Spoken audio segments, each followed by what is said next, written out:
दोस्तों आखिरकार हम गल्फ वॉर सीरीज की अंतिम कड़ी पर आ चुके हैं और गल्फ वॉर के फर्स्ट पार्ट, सेकेंड पार्ट और थर्ड पार्ट में जहां हमने इराक ईरान की हिस्ट्री और दोनों देशों के बीच हुए युद्ध की चर्चा की थी, वहीं इसके आखिरी पार्ट में हम गल्फ वॉर क्यों हुई इसकी चर्चा करेंगे। हम चर्चा करेंगे कि आखिर ऐसी क्या मजबूरियां थी जिसने सद्दाम हुसैन को कुवैत पर चढ़ाई कर उसे गल्फ वॉर को शुरू करने के लिए मजबूर कर दिया था।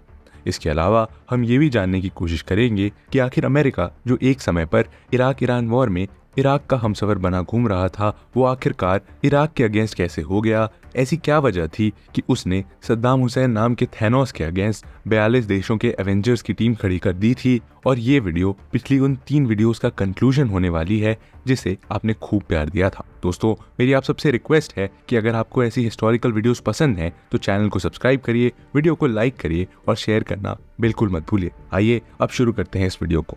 रीजंस।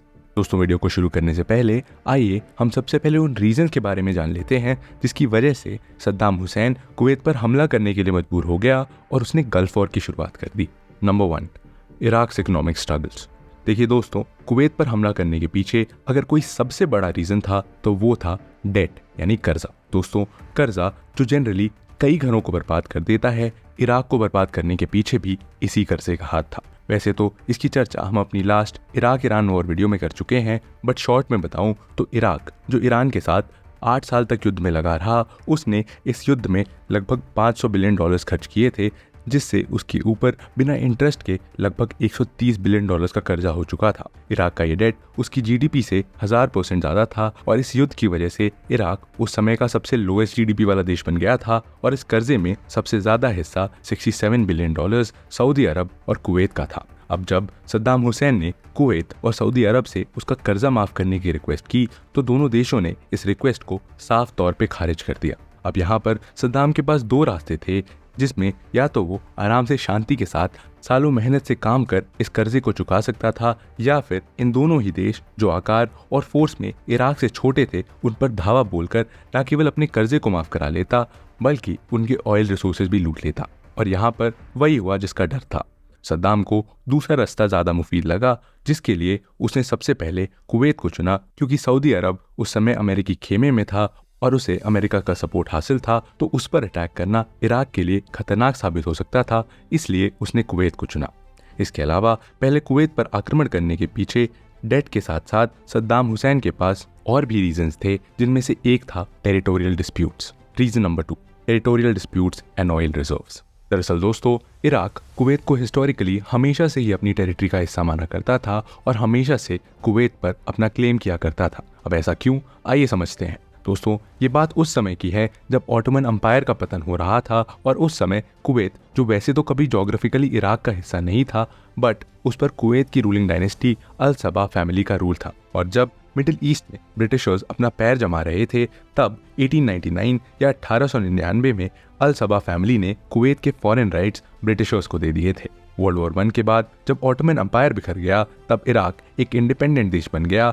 बट जैसा कि हम हमेशा से कहते हैं कि 20th सेंचुरी में अगर कोई टसल चल रहा हो और वहाँ ब्रिटिशर्स का हाथ ना हो, ऐसा भला कैसे हो सकता है। और यहाँ भी दोस्तों ब्रिटिशर्स ने ही कुछ ऐसा किया। दरअसल उन्होंने इराक को एक इंडिपेंडेंट स्टेट बनाते हुए कुवैत के बीच एक बाउंड्री लाइन खींचकर कुवैत को एक अलग देश घोषित कर दिया।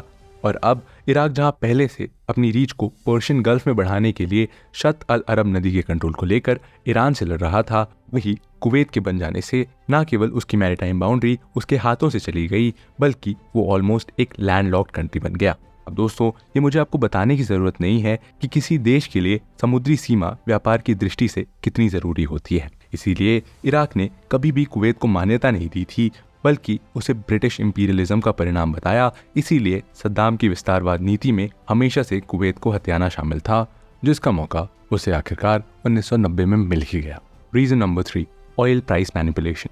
दोस्तों डेट और हिस्टोरिकल रीजन के अलावा सद्दाम का कुवैत पर अटैक करने के पीछे एक और कारण था, और वो था ऑयल प्राइस मैनिपुलेशन। असल में दोस्तों सद्दाम न केवल कुवैत द्वारा कर्ज माफ ना करने पर चिढ़ा हुआ था, बल्कि वैश्विक ऑयल प्राइसेस में कुवैत द्वारा किए जा रहे मैनिपुलेशन से भी काफी दुखी था। देखिए दोस्तों बात ऐसी थी कि ओपेक यानी the organisation of petrol exporting country, जिसे Iraq, Iran, Kuwait, Saudi Arabia और वेनेजुएला ने 14 सितंबर 1960 को मिलकर बनाया था, ये संगठन पूरे विश्व की ऑयल प्रोड्यूसिंग कंट्रीज द्वारा प्रोड्यूस किए जा रहे तेल की मात्रा को कंट्रोल करता है, ताकि ग्लोबल ऑयल मार्केट में न केवल ये देश अपना इन्फ्लुएंस मेंटेन कर सके बल्कि यहाँ से मैक्सिमम प्रॉफिट भी कमा सके। अब वैसे तो मिडिल ईस्ट में इन देशों के पास असीम तेल के भंडार हैं, और अगर इतना सारा तेल एक साथ इन देशों ने निकाल लिया तो सप्लाई ज़्यादा होने से तेल के दाम कम होंगे और इन देशों को घाटा होगा। इसीलिए ओपेक ने 1990s के समय तेल का प्रोडक्शन इतना कर रखा था जिससे इंटरनेशनल मार्केट में उसका प्राइस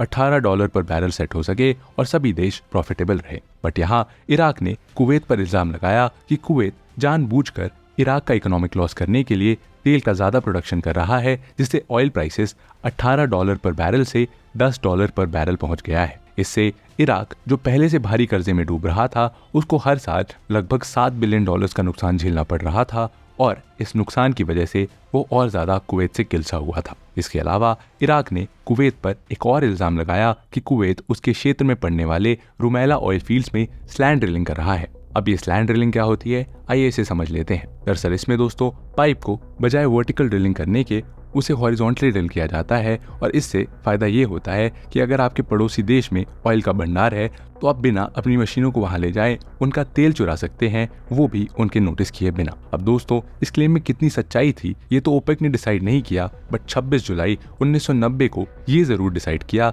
कि कुवैत को 2 मिलियन बैरल डेली तेल निकालने की जगह उसको कम कर 1.5 मिलियन बैरल्स ऑयल ही निकालना है, जिससे इराक का लॉस ना हो। अब ओपेक के इस फैसले से इराक को ये एश्योरिटी तो मिल गई थी कि यहाँ कुवैत की गलती है, इसीलिए उसने तुरंत कुवैत से $10 बिलियन के खजाने की डिमांड की। बट यहाँ कुवैत ने इराक की इंसल्ट करते हुए सिर्फ $500 मिलियन देने की बात कही, जिससे फ्रस्ट्रेट होकर इराक ने 2 अगस्त 1990 को कुवैत के शहरों पर भारी बमबारी कर गल्फ वॉर की शुरुआत कर दी।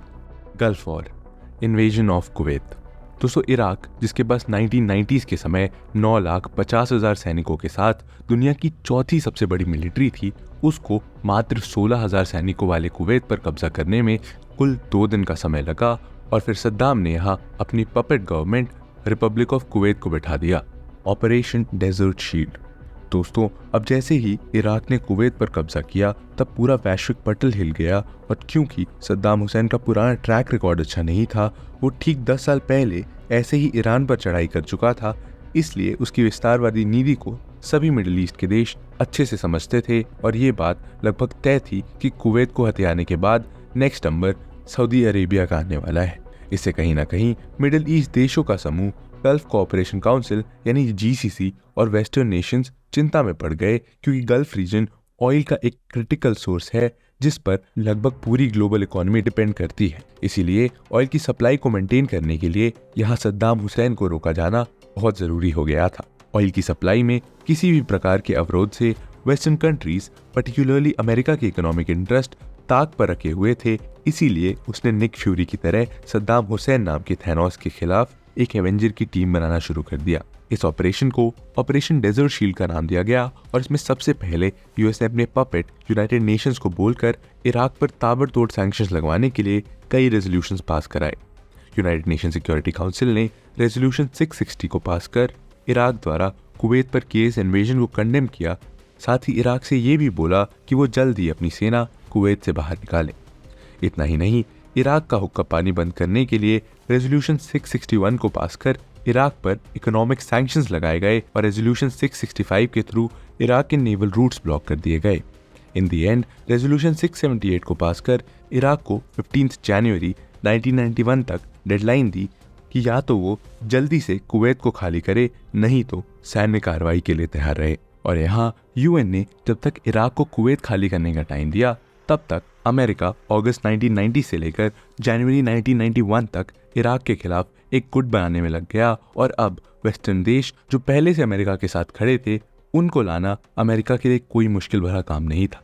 इस गुट में सबसे पहले यूनाइटेड किंगडम यानी यूके आया, जिसने बिना किसी सवाल के गुट को ज्वाइन किया, और इसके बाद फ्रांस शामिल हुआ, जिसने इस गुट को अपने ट्रूप्स, एयरक्राफ्ट और नेवल फोर्सेस मुहैया कराए, और तीसरे नंबर पर सऊदी अरब ने ज्वाइन किया, जिसने अमेरिका द्वारा इकट्ठा की गई फोर्सेस को इराक से लड़ने के लिए अपनी ज़मीन प्रोवाइड कराई। इसके बाद ऑब्वियसली कुवैत तो आता ही, साथ ही कनाडा और ऑस्ट्रेलिया ने भी ज्वाइन किया, जिन्होंने गुट को एयरक्राफ्ट और नेवल फोर्सेस प्रोवाइड कराई। लेकिन जितनी आसानी से वेस्टर्न देश इस कोalition में आए, मिडिल ईस्ट के कुछ देशों को सद्दाम के अगेंस्ट करने के लिए अमेरिका को या तो कई षड्यंत्र रचने पड़े या कई झूठे दिलासे देने पड़े।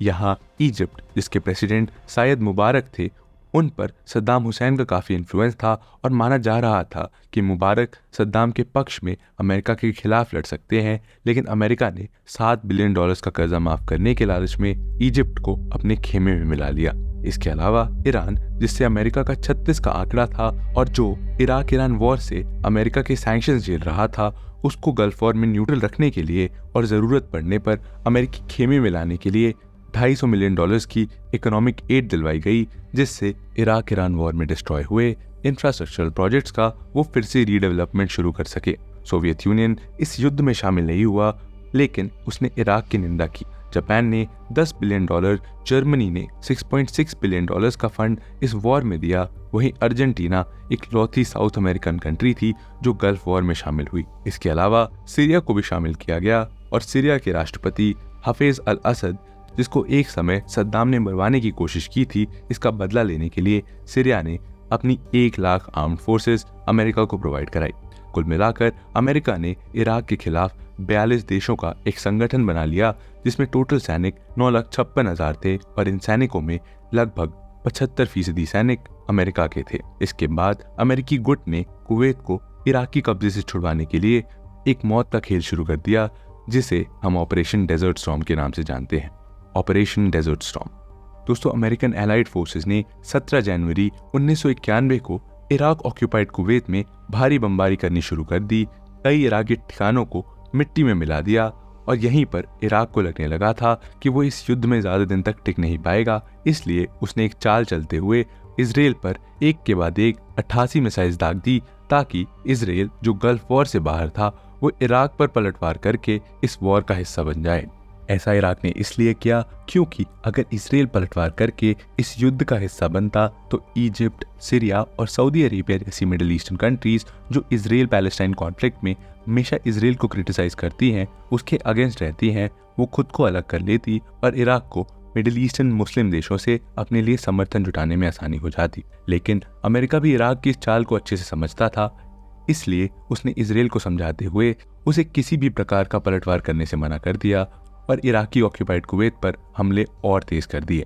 उन्होंने लगातार 5 हफ्तों तक ताबड़तोड़ इराकी ठिकानों पर बमबारी की और जाहिर सी बात है कि ऑलरेडी कमजोर इराक 42 देशों की सेनाओं के आगे आखिर कहाँ ही टिकने वाला था।